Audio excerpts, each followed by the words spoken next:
Hello everyone, my name is Mariana. Did you know that there's a grammatical mood in Spanish that doesn't exist in English? In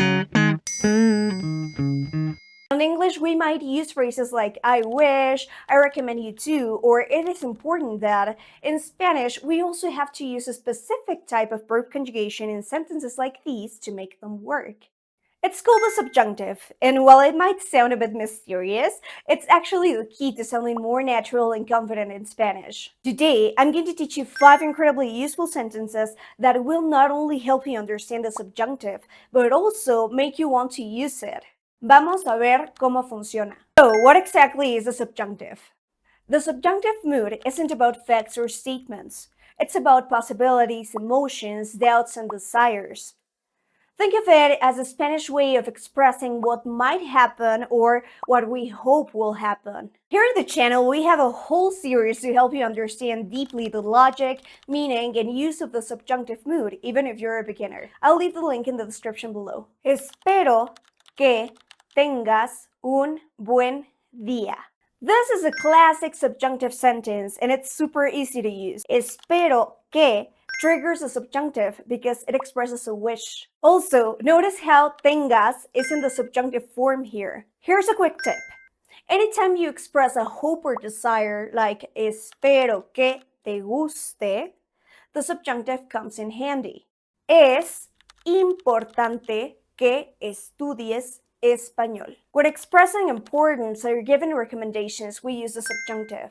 In this case, estudies is in the subjunctive form because we're stating what's important, not a fact. Dudo que él venga a la fiesta. In this case, the word dudo introduces uncertainty, which is a big trigger for the subjunctive. Instead of saying él viene, we say él venga. Notice how the verb changes subtly.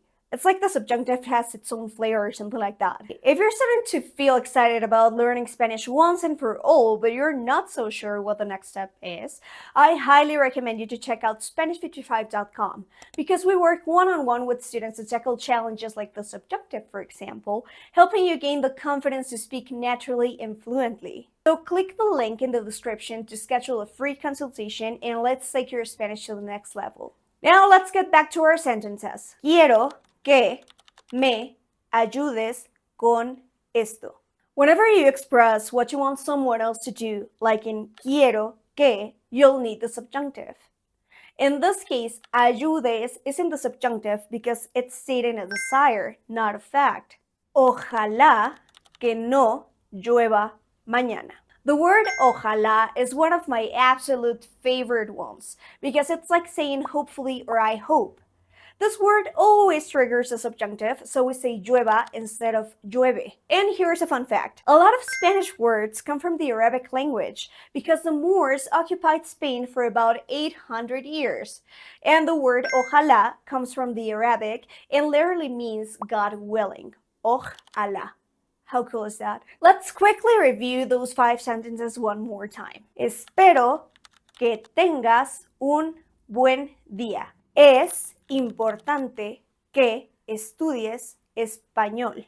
Dudo que él venga a la fiesta. Quiero que me ayudes con esto. Ojalá que no llueva mañana. Each of these sentences showcases a unique use of the subjunctive: wishes, recommendations, doubts, desires, and hopes. Practice them often, and you'll start spotting the subjunctive everywhere in Spanish conversations. If you want to hear real Spanish learners talk about their experience mastering tricky topics like this one, I highly recommend listening to the Conquering Spanish podcast.